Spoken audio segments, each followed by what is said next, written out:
Bonsoir à tous, chers amis, comment allez-vous, Shavuot, on est en plein bonsoir, bonsoir à tous les venants à l'heure, bonsoir à tous ceux qui sont en train d'arriver, que Dieu vous bénisse, et surtout, nous sommes en plein quête de créativité, ce qui n'est pas facile.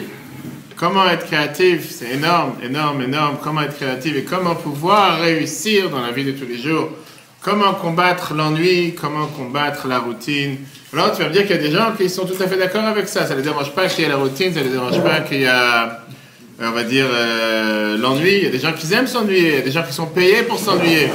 Je ne dirai pas des noms pour ne pas vexer personne, peut-être on dira ça à la fin. Mais néanmoins, ça existe. Pourquoi tu me regardes avec un sourire? Tu veux dire ton nom? Ok, on va dire ton nom, il n'y a pas de souci. Il y a des gens qui aiment s'ennuyer, non? On est d'accord ou pas? Parce que tu as des gens qui aiment être payés pour... Ou la routine, il y a des gens parfois qui sont fatigués, c'est tous les jours la même chose, tous les jours se lever, tous les jours aller au travail, tous les jours, je sais pas. Il y a des gens qui ça rassure.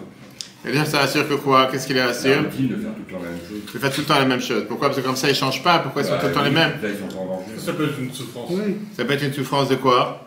Ouais, la routine, tous les jours la même chose. De faire tout le temps la même chose, de s'ennuyer. Mais c'est ce qu'on va voir ce soir.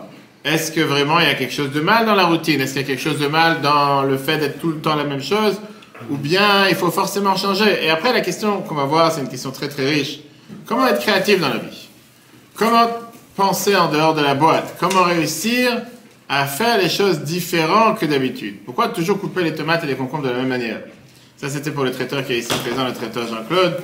Pourquoi pas faire les choses de manière différente? On va savoir, il y a des gens qui aiment ne pas changer. On va voir, c'est deux mondes différents, c'est deux planètes différentes, c'est deux manières de voir les choses de manière différente. Et je pense que c'est très très intéressant. Et tout ça, pourquoi vous allez me dire? C'est très simple. Parce que nous sommes, aujourd'hui, c'est vrai que nous sommes le 20 Adar, mais on aurait dû déjà avoir fêté la fête de Purim, alors qu'on n'a pas encore fêté, on se prépare, on a cette année 60 jours, une année bissextile. On va rentrer dans les détails pour beaucoup de gens qui essayent de vouloir comprendre quel est le but de cette année, quel est le rôle de cette année, pourquoi nous avons 60 jours.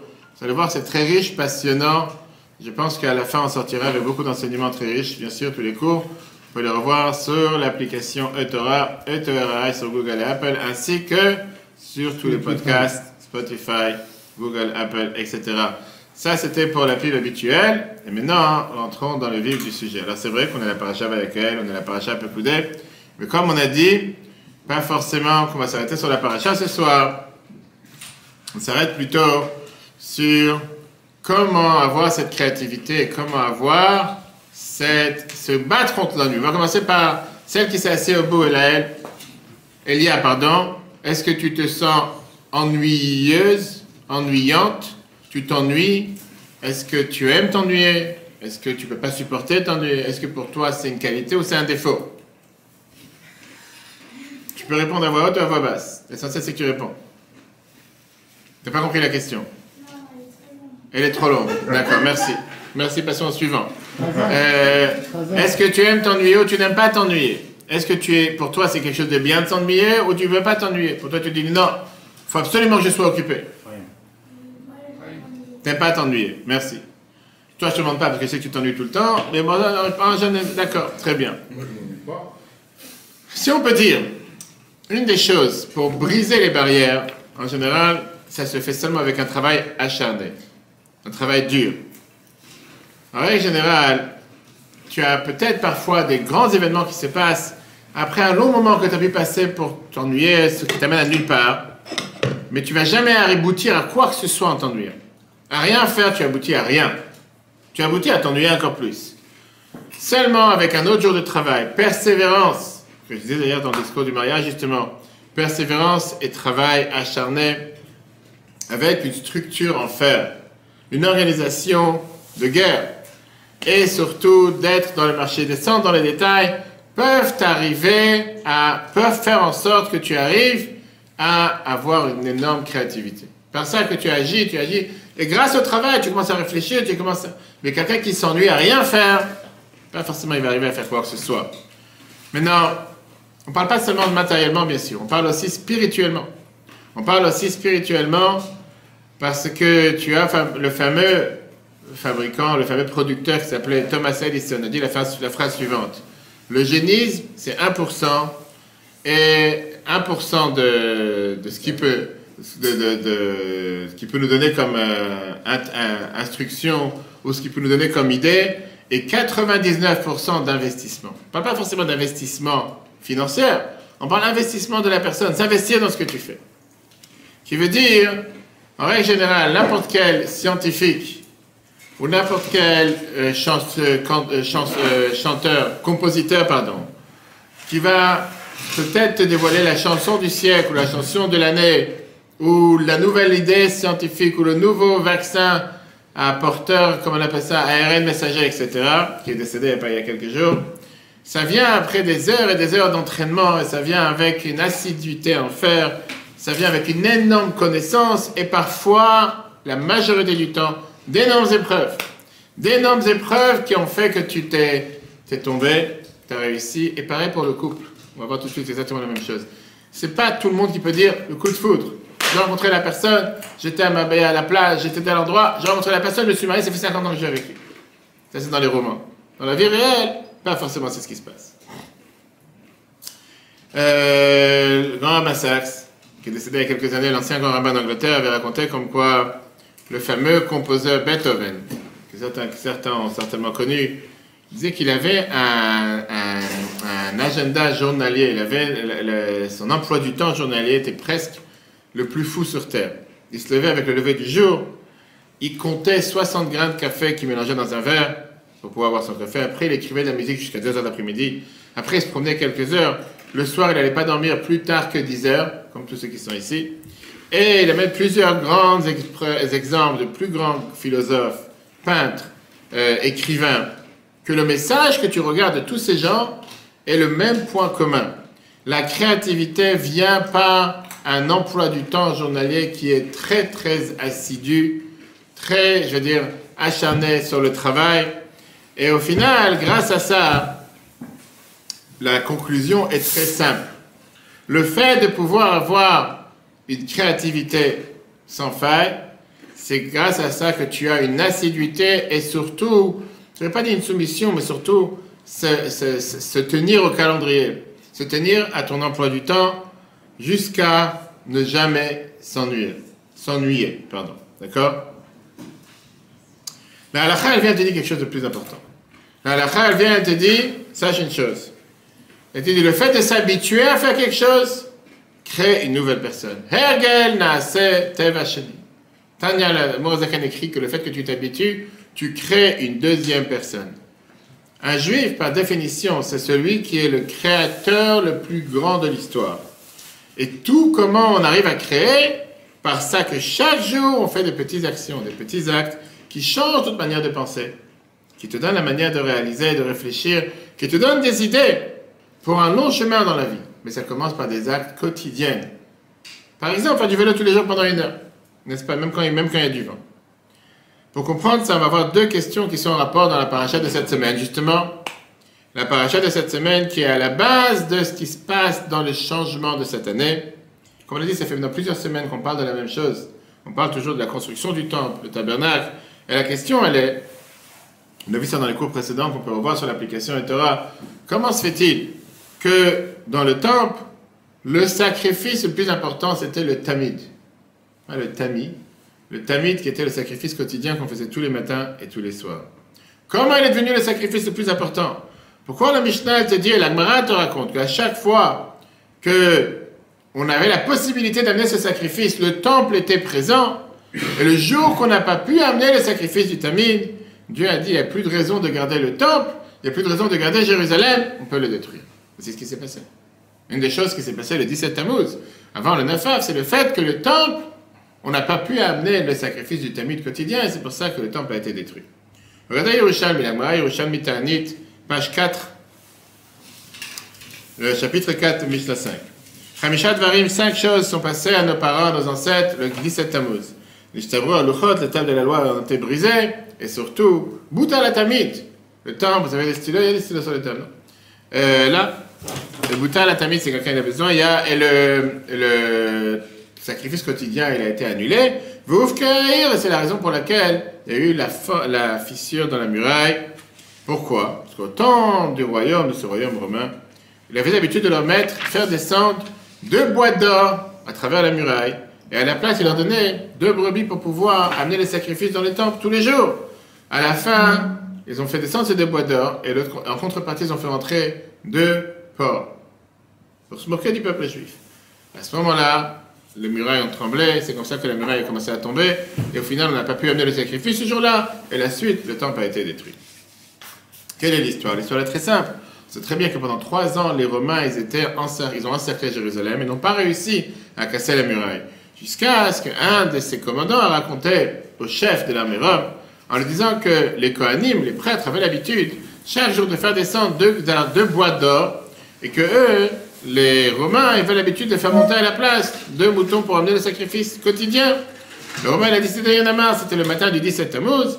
Quand ils ont fait descendre ces 2 bois d'or, à la place, il a fait rentrer 2 petits porcelets. Ou 2 petits, je sais pas, sangliers qu'on a ici dans Seine-et-Marne. Et c'est la première fois qu'on n'a pas pu amener le sacrifice du Tamid. À cause de ça, ils ont détruit la muraille de Jérusalem. 3 semaines après, le temple est parti en feu. C'est Shabbat. Maintenant, moi, je demande la question suivante. Si je te dis que pendant les prochains 20 ans, tu manges tous les matins un morceau de pain avec un morceau de fromage, le même morceau de pain, et tous les midis, les mêmes tomates et les mêmes concombres. Est-ce que tu ne penses pas que ça va être l'enfer? Tu ne penses pas que tu en as marre? Qu'est-ce que tous les jours en train de faire exactement la même chose? On peut dire que le sacrifice du Tamid, c'était le sacrifice le plus ennuyant qu'il y avait dans le temple. C'était ce qu'on faisait tous les matins, sans faute, depuis qu'on a inauguré le temple à Parashat Tetzavé. La semaine, les fêtes, Kippour, c'était la norme. C'était, on va dire, la chose la plus robotique ou robotisée qui a été faite. Il n'y avait rien de nouveau dedans. Il n'y avait rien de spécial. C'est pas comme tu te maries, le jour du mariage, une grande extase. Ça y est, le lendemain, c'est la routine, c'est la norme. Tous les jours faire la même coiffure, tu te laves les dents de la même manière. Il y en a marre, stop! C'est tous les jours la même chose. Et à un moment, tu te dis, je sais pas, change un peu. Et les gens, ils aiment changer en général. Comment se fait-il que là, c'était quelque chose de quotidien? Quelle est l'importance? Qu'est-ce qui est tellement important à faire quelque chose quotidiennement la même chose? C'est toi que je pose la question. Tous les jours, tu fais les jeux de la même manière, la même coiffure. Tous les jours, tu fais le même maquillage. À la fin, tu dis, stop, pourquoi pas changer? Quelle est la chose qui va exciter une personne, qui va faire que tu vas vouloir te lever pour cette chose-là? Si tous les jours, c'est exactement la même chose, sans changer. Et avec ça, te dis, If tu Hashem besimcha, tu dois choisir Dieu, tu dois servir Dieu avec la joie. Quelle joie? Tout le temps la même chose. Regarde, tous les jours les mêmes bouteilles, les mêmes assiettes sur la table, ça rien qui change. À la fin, tu t'en fatigues. C'est pareil pour la fila, alors. Pareil pour tout, c'est ce qu'on demande. Pourquoi Dieu, il attendait ce sacrifice dans le temple, le sacrifice du Tamid, qui devait être tous les jours exactement le même? Pourquoi? Et si un jour j'ai envie d'avoir de la moutarde, un jour du ketchup, un jour de la sauce barbecue, un jour, je sais pas, un jour j'amène une vache, un jour un taureau, un jour un mouton, pourquoi tous les jours ça devait être la même chose? Quelle est la réponse? Oui, madame. Peut-être que pour toi, il n'y a rien de mal, c'est très bien, au contraire, c'est mieux que ça soit tout le temps la même routine. Tous les jours, je te lève à 7h, 7h05, je suis dans la salle de bain, 7h10, je fais ma prière, 7h20, je sors, et c'est comme ça, tu ne vois même pas la vie passer, tu te dis, assez, stop. Comme des robots. Comme des robots, exactement. Ce Shabbat, on va bénir le mois de Hadar, bête, le 2e Hadar. Ça veut dire qu'il est bête, c'est-à-dire le 2e Hadar. Disons qu'on a un mois en plus, d'accord? À la place de fêter Pessah dans 3 semaines, ça c'est ce qui aurait dû se passer, ça va se repousser dans un mois, et on a ce 13e mois, le 2e Hadar. Qu'est-ce qui a tellement d'important de s'attacher au cycle solaire? Et on va rentrer ce soir. On va voir qui est bipolaire, qui est solaire et qui est lunaire. Qui se considère solaire, qui se considère lunaire? Pourquoi on doit changer notre ordre de calendrier pour pouvoir s'adapter au cycle solaire? Alors oui, on le sait très bien, on a le devoir de le faire, parce que si on ne le fait pas, Pessah ne va pas tomber au printemps. Ok. Torah te dit que Pessah va tomber au printemps. Et si jamais je ne rattrape pas, puisqu'on sait que les mois dépendent du cycle lunaire, comme on va tout de suite voir, je ne vais pas rattraper le décalage du cycle lunaire face au cycle solaire, Pessah ne tombera pas au printemps. Tu sais quoi? Tout bête, comme on dit. Qu'est-ce que je te fasse? Oui, la Torah te dit qu'il faut que ça tombe au printemps.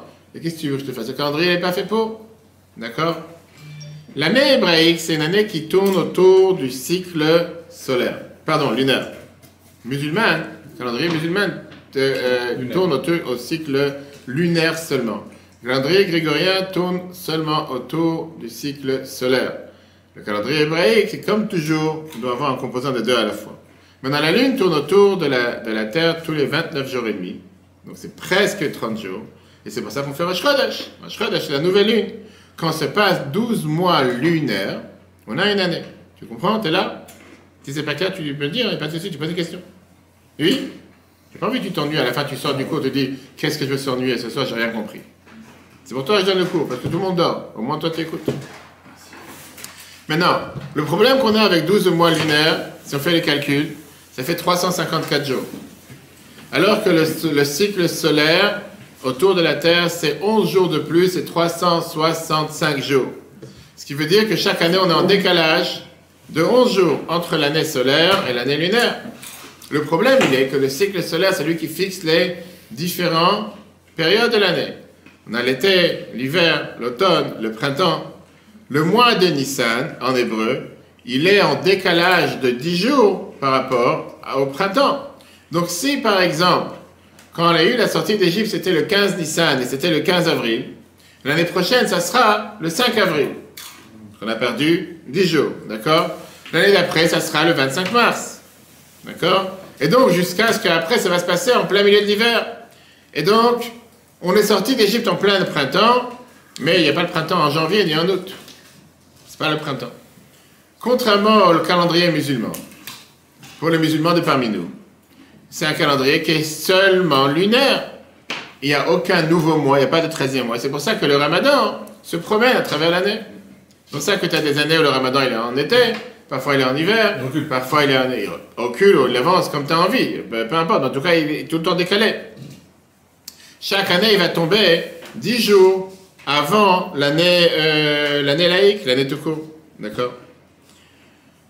Maintenant, quelle était la solution toranique, ne pas confondre avec coranique, parce qu'on parle quand même du calendrier hébraïque, c'était de faire une ajustation tous les 3 ans environ sur un cycle de 19 ans, donc c'est 3 ans, 6 ans, 9 ans, et à la fin c'est 2 ans, et de rajouter un mois à l'année hébraïque. Et donc, on va toujours comme ça se rattacher au cycle solaire. Donc comme ça, on aura d'abord le mois de Nissan, puisque l'année commence toujours avec le mois de Nissan, et après on rajoute le mois d'Adar, et comme ça, on va toujours rattraper ce décalage qu'on a eu de 11 jours, la première année, mais en 3 ans, on a perdu 33 jours. Vous suivez, on est là? Ça veut dire qu'on doit rattraper ce mois. Et comme ça, on va toujours s'assurer que le 15 Nissan, la fête de Pessah, tombera toujours le 15 avril, si ça doit être, en 2 mots, pendant l'année du printemps. Jusqu'à là, c'est clair? Regardez dans les textes. Shemot, Chumash d'Exode, chapitre 23, verset 15. Trag Matzot Tishmor, la fête de Matzot, la fête de Pessah, tu devras garder. La Torah te dit le mot être Chodesh Aviv, qui soit toujours en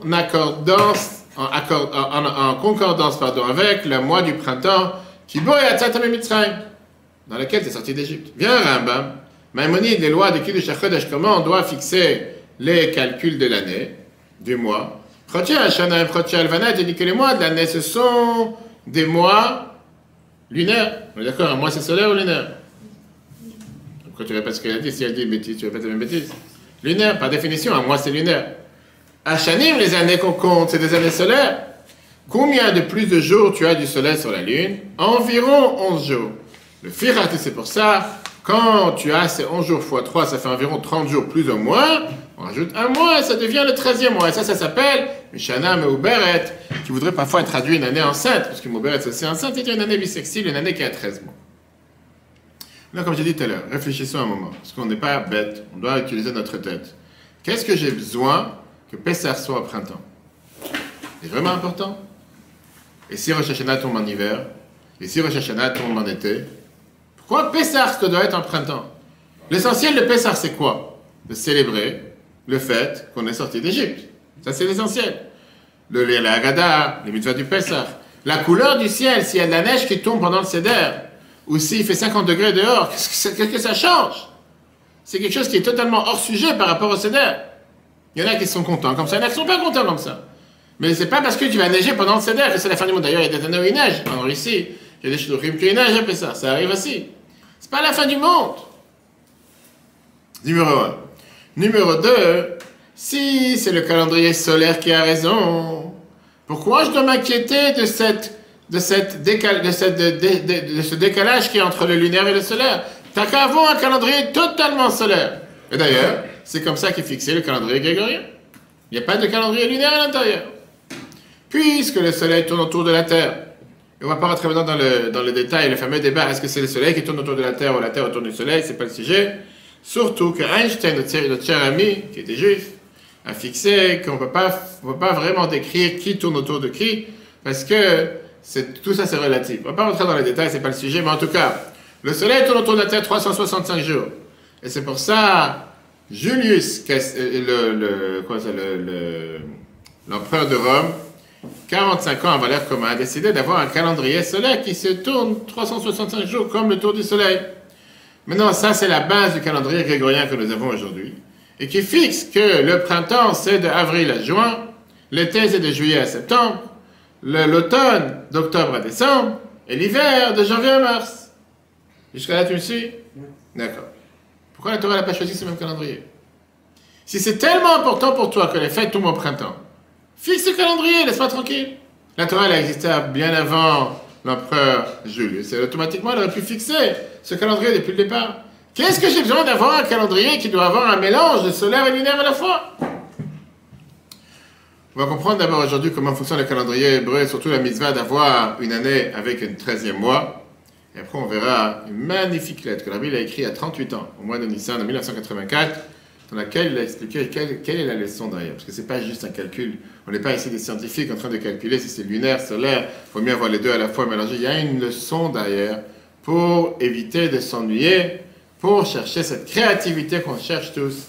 Et surtout, comment exploser avec une vie pleine de positivité riche. D'abord, rentrons dans les détails. Pourquoi Pessah doit être au printemps? Il y a beaucoup de raisons. Première raison, raison logique, raison agricole. Je dis qu'à la fin de Pessah, à la fin du Yom Tov de Pessah, on avait le devoir d'amener le sacrifice du Homer. Le sacrifice qu'on a l'habitude de compter les 49 jours du Homer, que c'est l'orge de la nouvelle récolte. En règle générale, l'orge ne pousse pas en plein hiver. L'orge pousse quand? L'orge pousse au printemps. On est d'accord avec ça? Donc, regardez la Gemara Sanhedrin, page 11-12, qui te dit on a l'habitude de quoi? De faire ce qu'on appelle mais abrim et Hashana, de rendre l'année bissextile pour le printemps. En deux mots, le fait de pouvoir avoir cette nouvelle récolte. Rashi vient et te dit, dans Shemot, chapitre 23, verset 15, Chodesh Aviv, c'est quoi? Shadvoa mitmalem et bo, parce que c'est le moment où le blé commence à être plein d'humidité, en train de mûrir. Ou une deuxième explication, Aviv, c'est la shon Av, comme un père, Bechor verishon, qui est le premier, les vachel perot, pour le premier mois où les fruits ou la récolte a commencé à mûrir. Une autre raison, parce qu'à l'époque, il faut se rappeler qu'au temps du temple, on avait l'habitude d'aller au temple 3 fois par an, pour les 3 fêtes, Pesach, Shavuot et Sukkot. Pour fixer le calendrier hébreu, les membres du Sanhedrin décidaient de ce qu'on appelle rendre le mois, comment on appelle ça? Rendre le mois double, comme on l'a dit tout à l'heure. Et pour ça, s'assurer de pouvoir donner la possibilité de faire la Aliyah, de monter au temple pour la fête de Pessah. Maintenant, quand on avait des hivers durs, où le terrain était la terre était très boueuse, rajouter un mois d'Adar pour repousser le Pessah jusqu'au moment où on pourra avoir la terre sec. D'accord? Puis la Gemara Sanhedrin, page 11.1 nous dit, on ne va pas faire ajouter un autre mois, et la imken seulement si a été tricha mipnei adrachim à cause des chemins, mipnei aksharim, à cause des ponts, chez Nitkalkelu, qu'ils ont pu parfois s'abîmer pendant la pluie, etc. Et que automatiquement on ne pourra pas monter à Jérusalem. Une autre raison très intéressante, regarde Rashi, Shemot, chapitre 13, verset 14, puisque la Torah t'a dit Ayam atem yotzim b'chodesh ha'aviv, aujourd'hui vous sortez pendant le mois du printemps. Viens, Rashi te demande, est-ce qu'on ne savait pas dans quel mois on est sorti?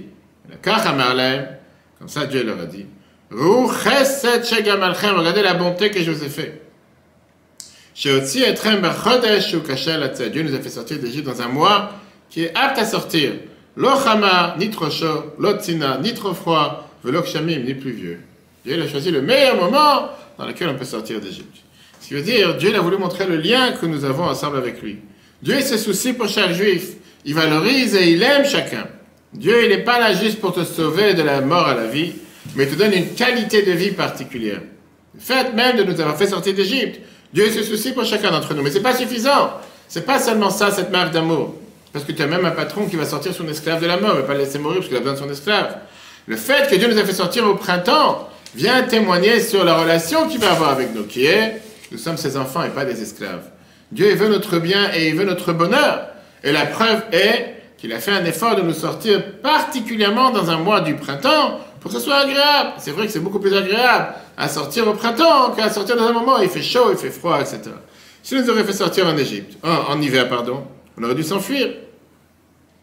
C'est vrai que de toutes les façons, on serait sorti. Malheureusement, quand les Juifs sont sortis des concentrations, de camps de concentration d'Auschwitz, ils sont sortis pendant le mois de janvier, personne ne s'est plaint qu'il faisait trop froid dehors, ils préfèrent rester jusqu'au printemps. Dieu, il a choisi un moment apte et agréable, facile à sortir, comme un père qui va promener ses enfants quand il fait agréable, pas quand il y a une tempête dehors, et que même les camions se renversent dans certains endroits. Ça veut dire quoi? Un père qui travaille jour et nuit, des parents qui travaillent jour et nuit, se soucient pour leurs enfants. Il n'y a personne qui va dire qu'un parent ne se soucie pas pour ses enfants. Mais un parent qui revient plus tôt à la maison, il aime ses enfants. Pas seulement il leur donne ce qui est facile à donner, mais il donne aux enfants ce que les enfants veulent recevoir. Ça, c'est l'idée du printemps. Ça nous rappelle combien Dieu nous aime. Et de là, combien on doit rendre de l'amour à Dieu et pas juste faire les choses parce qu'on est obligé.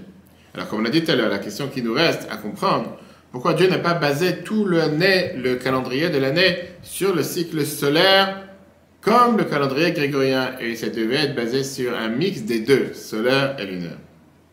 Le Ibn Ezra, commentateur de la Torah, il te dit que la Torah, elle est très, méthodiquement pointilleuse. Alors que dans les autres calendriers grégoriens et musulmans, il y a un point important, central, qui n'est pas vraiment réel. Le calendrier grégorien, il n'y a pas de tête de mois. C'est faux quand tu dis que dans le calendrier, tu as le premier jour du mois. C'est juste pour pouvoir que nous, on puisse calculer. Mais puisque c'est un calendrier qui n'est pas solaire, il n'y a pas de mois. Un mois, par définition, est lunaire, n'est pas solaire. Calendrier musulman, il n'y a pas de nouvel an. Puisque pour la lune, il n'y a pas de nouvel an. La lune, c'est tous les 29 jours et demi. Il n'y a pas une Rosh Hashanah. Alors oui, on met un nouvel an, comme dans le calendrier grégorien, on te met un mois, parce que ça accommode tout le monde pour pouvoir avoir une manière de calculer. Le soleil ne tourne pas tous les mois, il tourne tous les ans. Pour pouvoir avoir, on va dire, une définition plus logique, on a divisé l'année en 12 parties. Mais elle aurait pu être divisée en 10, ou elle aurait pu être divisée en 20. Ça a arrangé tout le monde, on l'a divisé en 12. Et d'ailleurs, regarde en Wikipédia le mot mars, tu vas voir que dans le calendrier original des Romains, c'était seulement 10 mois. Il commençait au mois de mars. Il n'y avait pas 12 mois. Le calendrier musulman n'a pas d'année. Pourquoi il n'a pas d'année? Parce que la Lune n'a pas d'année. La Lune, c'est un cycle solaire, un cycle lunaire, qui est un cycle mensuel. Pour pouvoir s'arranger, pour pouvoir faire en sorte qu'il y ait, on va dire, un certain temps qui n'est pas infini, on a décidé qu'une année, c'est 12 mois lunaires. Parce que ça va ressembler plus ou moins au calendrier solaire. Mais ils auraient pu très bien décider que l'année va durer 20 mois ou l'année va durer 50 mois. Sans différence. Mais dans la Torah, ça n'existe pas des choses au passage, au hasard, juste pour le faire. La Torah, c'est-à-dire on a pris de la lune le mois, parce que la Torah, elle considère qu'il y a un Rosh Chodesh. Il y a un nouveau mois qu'on bénisse ce Shabbat pour le mois prochain. Et de l'année du soleil, on a pris le cycle de l'année. Parce qu'il y a ce qu'on appelle un cycle de l'année, qui, en règle générale, comme on l'a dit, c'est plutôt tous les 3 ans qu'on rajoute ce mois. Tout ça, c'est des détails techniques. Maintenant, rentrons à l'explication du Rabbi. L'explication du Rabbi est tellement riche, je saute le paragraphe du Ibn Ezra qui est long à traduire, mais on va voir le paragraphe d'après. La plus grande créativité que nous puissions avoir, c'est quoi? C'est la vie tout court. Être vivant. Le but, pourquoi Dieu il a créé le monde, et le judaïsme te dit, c'est de créer une personne qui regarde toujours vers le haut, qui voit l'arrière, qui voit l'autre, qui pense ses pensées, et qui pense ses actions, ses paroles, comment faire le mieux de la mission que Dieu lui a donnée. Et la question, elle est comment former une personne? Comment former quelqu'un? Comment tu peux prendre un être bestial, animal, matériel, terrestre, et le faire devenir un divin, le faire devenir saint? Alors qu'entre nous et les animaux, pour tous ceux qui défendent les causes animaux, il y a des gens qui se présentent aux élections pour ça aussi. Il n'y a pas de différence entre un être humain et un homme, ou une femme. Sauf qu'un marche sur 4, toi tu marches sur 2. Il y a des fois des animaux qui marchent sur deux aussi. Comment transformer un être humain en quelque chose qui a une mission, qui a un but sur Terre? Job a dit la fameuse phrase qu'un homme est né comme un petit âne. Et en règle générale, il est sauvage parce qu'il cherche seulement dans la nature à remplir ses propres besoins. Il a ses instincts naturels. Comment tu peux éduquer une personne à mettre tes besoins de côté et te transmettre à une cause qui est beaucoup plus élevée? Et pour ça, on a deux moyens. Premier moyen, c'est les habitudes. Le deuxième moyen, c'est tout ce qui est, pas seulement les expériences, mais tout ce qui sont pas des émotions, des moments forts, des moments particuliers. Quelqu'un qui a eu une expérience inoubliable. Les habitudes, ce sont la routine journalière, qui recommence sur elle-même tous les jours. Et la deuxième, ce sont des expériences profondes, qui peuvent envelopper ou impacter le cœur et la pensée de chacun. Quelqu'un qui va prier avec une grande ferveur, quelqu'un qui va aller dans un concert musical, qui va se mettre à danser, à chanter, va sortir de soi-même. Une fête de famille qui unit la personne. Un jeune parfois qui va décider de couper, rompre avec ses habitudes. Le michté de Purim au Betrabat Seneman avec la joie et l'enthousiasme et les danses, comme si Dieu veut, comme on a chaque année, et comme on aura si Dieu veut dans 3 semaines. Ces deux manières d'agir sont allusionnées dans le soleil et la lune. Le soleil, c'est ce qu'il y a de plus stable dans la nature. Peu importe ce qui se passe, le soleil sera là tous les matins et commence son jour. Il est stable, il est fixe, il ne bouge pas, c'est plus ou moins ennuyant. La lune, c'est elle qui montre l'expérience de l'âme de chacun d'entre nous. Chaque mois, elle grandit, elle pousse, après elle commence à diminuer, elle disparaît, elle recommence à grandir, etc., etc. La lune montre le besoin personnel d'une personne de s'identifier avec ses sentiments intérieurs dans un monde qui n'est ni stable et ni fixe. Ça, c'est la lune. Et d'ailleurs, on retrouve ça dans les mots hébraïques. Shana, qui veut dire une année, ça vient du soleil. Chodesh, qui est un mois, ça reflète à la lune. Le mot Shana, on peut l'expliquer comme quelque chose de shoné, qui revient sans arrêt, qui se répète sans arrêt sur soi-même. Comme on dit le shinun, répétition, c'est répétitif, c'est quelque chose qui est interminable, tout le temps la même chose. Parce que le soleil revient tous les jours de la même manière. Alors que Chodesh, un mois qui correspond à la lune, ça vient aussi du mot chidush, qui veut dire une nouveauté. Parce que la lune, c'est la possibilité de toujours être, de se rafraîchir à nouveau, d'inventer à nouveau, de penser les choses à nouveau. Et c'est la différence, en règle générale, entre le soleil et la lune, c'est une différence qui enveloppe toute la nature. Pourquoi? Dans la société dans laquelle nous vivons, dans l'humanité dans laquelle nous sommes, il y a deux types de personnes. Et après, on va demander à chacun qu'est-ce qu'il est. Il y a des gens qui sont stables, et il y a des gens qui sont instables. Il y a des gens qui sont plus conservateurs, il y a des gens qui sont plus, pas novateurs, comme ça, qui sont plus, des novatrices, novateurs, contraire, qui sont toujours avec des nouvelles idées, avec des nouvelles, créatifs, merci. Il y a des gens qui sont toujours, on va dire, dans les normes, dans le cadre, ils suivent un certain cadre, une certaine manière, un certain cadre. Il y a des gens qui sont toujours hors du cadre. Toujours faire les choses différentes des autres. D'accord? Tu as les gens qui sont, on va dire, les plus stables. C'est la majorité de fois, c'est des gens qui sont des employés. Qui sont aimés. Qu'ils vont être tous les matins à la synagogue à telle heure. Ils vont arriver tous les jours au travail à la même heure. En règle générale, c'est des couples, des bons parents. Pas de problème. Alors que quand tu parles des gens créatifs, c'est des gens qui sont majoritairement autonomes. C'est pas des employés, mais des employeurs. Ils sont pas capables d'avoir un cadre fixe de 9h à 5h. Ils sont obligés d'être en contrôle de leur temps. Ils ne peuvent pas être contrôlés par leur temps. Une fois, ils arrivent à la synagogue à 5h. Une fois, ils arrivent à 9h. Une fois, ils viennent pas du tout. Ils peuvent être les meilleurs partenaires dans le couple et parfois les plus pires.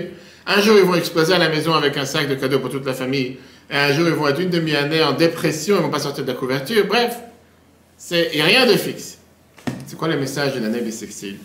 D'un côté, la base du judaïsme, c'est la lune. Puisque le judaïsme est venu donner au monde cette révolution. Le fait d'avoir tout le temps ces surprises, tout le temps ces choses inattendues. Le judaïsme n'est pas quelque chose qui est tout le temps fixe, tracé, qui est toujours dans le même sillon. mais tout le temps en train de se réinventer, tout le temps en train de découvrir un nouvel moyen de s'exprimer, d'agir, de nouvelles technologies, sans arrêt exploiter les nouveautés que Dieu a données dans le monde pour en faire de ça un monde meilleur. Sans arrêt, Dieu il attend de nous de pouvoir prendre ces nouveautés et les incorporer dans notre mission sur Terre pour remplir le rôle pourquoi Dieu nous a mis sur cette planète. Mais là vient le grand mais. Et le grand mais, c'est que toute cette créativité dépend de la routine. Avoir la créativité dans la routine, puisque les choses auxquelles on peut aspirer le plus, les grandes révolutions, c'est seulement si on a cette routine la plus fixe, c'est seulement si on a cette habitude la plus fixe. Quand tu te soumets aux lois de la halakha, 3 prières par jour, Shabbat, fête, ça fait en sorte que tu peux après devenir créatif. Mais si ça va dans tous les sens, sans cadre, sans base, sans code de loi, attends, tu peux arriver nulle part. C'est très très bien d'entendre des nouvelles idées, mais le fait d'entendre des nouvelles idées, parfois ça peut arriver que tu vas vouloir avoir une extase, t'enflammer à faire quelque chose, mais si ça ne rentre pas dans un cadre précis, en quoi tu vas mettre ça en application? La Lune est tout le temps à l'arrière du Soleil. Elle est tout le temps en train de s'adapter au Soleil. Ce qui nous donne la possibilité de pouvoir avoir cette fixation dans le temps. Peu importe ce qu'on fait, chaque jour, dans le soleil comme dans la pluie, dans le chaud comme dans le froid. Parce qu'au final, la vie, c'est un assemblage de jours quotidiens qui sont une routine. Ce n'est pas des grands moments de grande extase et de grand amour. Tu ne vis pas seulement avec des grandes fêtes et des grands concerts. C'est ce que tu fais au quotidien. Tu peux faire une très grande fête pour ta femme ou ton mari le jour de l'anniversaire de mariage. Tu peux être en grande, magnifique, mais quotidiennement où tu es. Où tu es quotidiennement. Es-tu présent chaque jour ou pas? C'est pas non plus des grands moments de détresse. Justement, c'est un assemblage de jours qui parfois ils sont ennuyeux, qu'aujourd'hui c'est comme hier. Mais le fait d'avoir cette assiduité qui est présente chaque jour, qui pénètre au plus profond de chacun d'entre nous, qui devient une partie de chacun d'entre nous. Comme on a dit, se laver les dents. Ça peut être la chose la plus ennuyante sur Terre. Mais c'est seulement en le faisant tous les jours que tu vas avoir un résultat. Si tu dis, un jour je vais mettre 2 heures pour me laver les dents. Une semaine, je ne vais pas du tout me laver les dents. Ça n'a pas marché. C'est en faisant les choses qui sont à peu près les plus ennuyantes qui font que c'est les choses qui vont aboutir et réussir à pouvoir avoir, sur le long terme, la plus grande réussite. Il y avait un juif, Nahum Markovitch, qui était un élève d'Israël qui arrivait à Seventy pour apprendre à New York. Il n'aimait pas du tout apprendre. Il n'était pas intéressé dans la yeshiva. Et à la place, il a décidé de faire partie de la Shmira. La Shmira, c'est comme la police, la patrouille juive qui tourne dans les quartiers juifs pour protéger les biens, les meubles, bref, que dans la nuit, il n'y a pas des voyous qui font n'importe quelle bêtise. Un jour, il est rentré à l'audience privée chez le rabbi. Et il a dit, je ne suis pas heureux de ma situation. Je ne veux pas quel est le but dans ma vie. Il fait, mais néanmoins, ça me dérange que ça me dérange. Ça me fait mal au cœur que je ne suis pas dans la norme. Je perds mon temps. Je suis un adolescent, j'aurais voulu être assis en train d'apprendre, mais je n'arrive pas, je ne peux pas. Et là, je perds mes nuits à tourner, attraper tel voleur, tel voyou, crever un pneu, casser une vitre. Le rabbi l'a dit comme ça. Je te demande de fixer un temps d'étude dans la Torah tous les jours. Torah écrite, Torah orale. Mais je te demande de ne pas rajouter plus de 5 minutes. 5 minutes! Pas plus, ni moins. Mais 5 minutes par jour. Et avec le temps, tu rajouteras encore 1 minute sur ton étude. Il a demandé 5 minutes, tu calculais, tu as déjà mis le chronomètre. 5 minutes. 5 minutes, il ferme le livre. 5 minutes, il a pris Chumash, Rashi. Et il faisait attention que ce soit 5 minutes, pas plus. Et avec le temps, il a rajouté encore 1 minute, encore 1 minute. Plein de fois, il était obligé d'arrêter en plein sujet, en pleine histoire. Mais, là, il a dit 5 minutes. 5 minutes, c'est 5 minutes. Mais au final, il raconte qu'on passait 5 minutes, c'était la base de son jour. C'est tout le temps, il était en train de penser à ces 5 minutes qu'il a appris, comment il va continuer l'histoire. Jusqu'à ce qu'il avait cette passion et cette envie de vouloir retourner à ces 5 minutes. De l'autre côté, il y a 44 ans, c'était le jour de la Kafa de Simchat Torah en 1978, on raconte ça chaque année, 77. Rabbi a une crise cardiaque en pleine fête. Plein milieu de la 5e Akafa, sa figure est venue blanche, s'est attrapée à la table. On voyait quelque chose de pas bien qui se passe. On a essayé de casser tous les vitres pour que de l'air elle rentre. Des milliers de personnes sont sorties dehors. Et pendant 40 jours, le Rabbi était enfermé dans son bureau. Il a reçu le meilleur, traitement médicaux pour pouvoir, grâce à Dieu, s'en sortir. Et celui qui a tout géré, c'était le grand cardiologue de Chicago qui s'appelait le docteur Ira Weiss, qui est toujours vivant. 10 ans après le décès de la rabbinite, la femme du Rabbi, il a raconté une histoire qu'il a eue avec un échange privé qu'il a eu avec le Rabbi. Le Rabbi lui a demandé, comment ça va chez toi à la maison, la situation? Pendant qu'il était dans le bureau de Rabbi qui discutait. Le docteur a dit que c'est pas simple. C'est une situation délicate à la maison. Il a dit pourquoi? Il a dit, malheureusement, je suis marié avec ma carrière. Je ne suis pas marié avec ma femme. Ce qui veut dire, j'investis beaucoup plus de temps dans mon travail que j'investis du temps dans mon couple. C'est vrai, c'est un grand cardiologue, il est très demandé, etc. Chaque instant, je peux recevoir un appel pour une opération d'urgence. Quelqu'un qui doit passer comment on appelle ça, les pontages, double pontage. Hein? Pas pour pouvoir déboucher les artères, etc. du cœur. Bref. Il dit, je voyage, je donne des conférences dans toute l'Amérique. Et malheureusement, le prix à payer, c'est que je suis presque pas dans la famille. Je suis presque pas dans la maison. Il a demandé au Rabbi, comment je peux coïncider, comment je peux faire en sorte d'avoir ces deux missions de ma vie. Mon devoir envers ma famille et mon devoir de sauver des vies par la médecine en tant que grand cardiologue. Le Rabbi a dit, moi j'ai le même dilemme. Quelle est ma solution?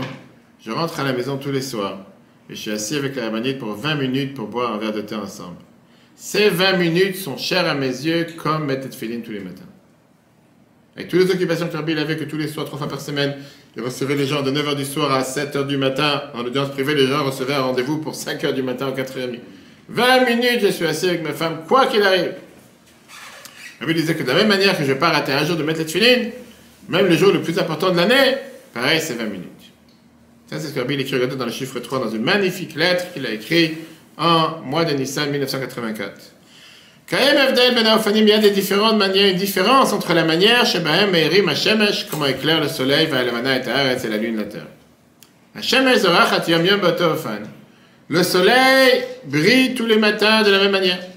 Le matin, par contre, Alvana, la lune, Mofia Bereshit HaChodesh, elle l'éclaire au début du mois, Keretsuata, comme une petite, comment on va dire, toute une petite ligne. Et après, elle commence à devenir un ongle, et après, elle commence à devenir de plus en plus grand. Jusqu'à ce qu'elle arrive à sa perfection. Mais Yom Tadvav Lachodesh, le 15e du mois. En d'autres mots, le soleil reflète l'uniformité et la stabilité.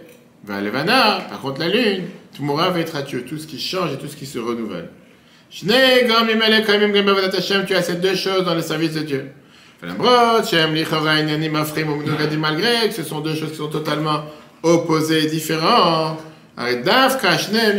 juste ces deux ensemble, ils sont obligatoires. Les deux ensemble. La sagat pour avoir une perfection dans le service de Dieu. Tu as des sujets dans le service de Dieu qui reviennent tous les jours sans différence. Yehudi Potech Hatyomo, un juif, il commence sa journée, mais Kitsu Mishtato, en se réveillant le matin, Modani Lefanecha. Modani, je remercie Dieu. Mitzvat Kriyat Shema, le Shema tous les matins. Atfilat Anemarot B'cholim, les Tfilat qu'il dit tous les jours. Karga Mitzvat Limud la Torah, pareil, la mitzvah d'étude de la Torah, Ahavat Israël, aimer son prochain. Ça, c'est la routine journalière, quoi qu'il arrive, je ne change pas. Rak, seulement.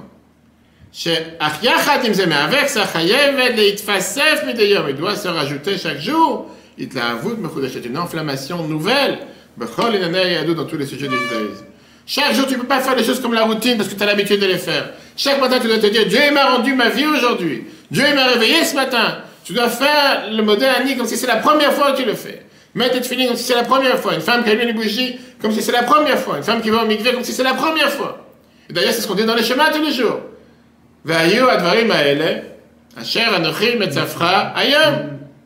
Les choses que je t'en donne aujourd'hui. Quel aujourd'hui? Ça fait 3333 ans.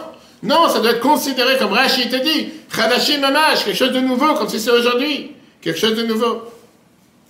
Tu dois t'enflammer de nouveau chaque jour avec Shabbat et Yom Tov. Pareil, des filotes particulières, des méthodes particulières. Manger la matzah pas, ça fait 20 ans qu'on fait Pessah, ça fait 50 ans qu'on fait Pessah. Non! C'est la première fois de ma vie que je fais Pessah. C'est quelque chose que c'est la plus grande excitation. Comme la première fois que tu as mis les filets, comme la première fois que tu as fait une bénédiction. Maintenant, on revient à ce qu'on a dit au départ. On va comprendre pourquoi le sacrifice le plus important qu'il y avait dans les temples, c'était le sacrifice quotidien. La quotidienneté. En français ou en italien. Regardez ce que dit le Hein Yaakov. Le Hein Yaakov te dit, regardez dans ces paragraphes merveilleux, l'avant-dernier paragraphe. Matzati Mama Beshem Midrash, j'ai vu quelque chose au nom du Midrash. Ou bikashti, ou velametzati, ou becholatem, j'ai pas trouvé dans tout l'Agmara. Il te dit comme ça. Benzoma, il te dit. Matzinu pasuk kolel yete, on a vu un verset le plus important de toute la Torah, c'est quoi? Shema Israël. Shema Israël, Hashem Elokeinu, Hashem Echad. Meilleur verset de la Torah. Ben Nanas, il te dit. Matzinu pasuk kolel yete, le verset le plus important. Ve'ahavta lecha kamocha, tu aimeras ton prochain comme toi-même. Shimon ben Paz, il vient et te dit, c'est quoi le verset le plus important? Et ta keves ha'echad ta'aseh b'boker, ta keves ha'sheni ta'aseh ben arbaim. Tu amèneras un sacrifice, un mouton le matin, un mouton l'après-midi. Il s'est levé Reploni al Raglav, il s'est levé sur ses pieds, il a dit Alacha keben pazi, la alacha le keben pazi. Que quoi? Que chol, asher, ani, marot, tout ce que je te montre, est avnit à Mishkan, le plan de Mishkan. Ça veut dire, 3 des plus grands sages ont débattu quelle est la base sur laquelle se tient toute la Torah. Quelle est la valeur que sans ça il n'y a pas de judaïsme? Premier, il a dit, c'est quoi la Torah? C'est quoi le judaïsme? La foi en Dieu. Dieu est un. Le fait de savoir qu'il y a un Dieu sur terre. Le deuxième, il a dit, tu sais, c'est quoi la révolution que la Torah elle a amenée au monde? La révolution de la société. Tu aimeras ton prochain comme toi-même. Aimer les autres. Savoir accepter l'autre. Le troisième, il a dit, non, ça, c'est pas l'essentiel du judaïsme.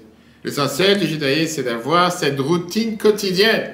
365 jours à l'année à amener les mêmes sacrifices. Et là, la halakha était comme lui. Pourquoi? Comment se fait-il que c'est beaucoup plus important que la foi en Dieu, que aimer son prochain? En quoi c'est quelque chose de particulier? La réponse, elle est, chez les non-juifs, il y a aussi la foi. Chez les nations du monde, il y a aussi cette foi. L'amour, on peut le trouver dans les autres endroits. Mais d'avoir cette assiduité, cette persévérance quotidienne, journalière, cette routine, ça existe seulement chez le peuple juif. C'est difficile pour quelqu'un, tous les matins, se lever, faire son office, aller à l'office. Tous les lundis soirs à 20h, être présent au cours, quoi qu'il arrive, chaud, froid, malade, positif, négatif, cas contact, pas cas contact, tout le temps être présent. Parce que la personne, il sait ce qu'il fait et c'est pas ce qu'il ressent. Et ça, c'est ce que la Torah vient de dire le Maharal. Ce qu'il a dit, Ben Pazi, c'est une base fondamentale dans la Torah. Il a voulu te dire que quelqu'un qui sert Dieu, bitmidu tagamo, avec la plus grande assiduité, comme un serviteur, qui n'est pas en train un jour oui, un jour non, mais tous les jours exactement la même chose. Avec ça, on va comprendre pourquoi ce sacrifice, il doit aussi appeler tamid. Tamid veut dire quotidien ou continuel. C'est pas vrai. Il était seulement le matin et avant l'après-midi, pas tout le temps. C'était pas comme le feu du temple qui brûlait pendant 24 heures. On aurait dû l'appeler kavua, fixe, matin et soir. Pourquoi pas tamid? Parce que des actions qu'on les fait de manière quotidienne, ça s'appelle des actions éternelles, des actions fixes. C'est ça qui vont forger la tête de la personne, changer tes sentiments et faire en sorte que tu deviens quelqu'un totalement de nouveau. La Gemara, elle te termine en te disant dans Shabbat 31.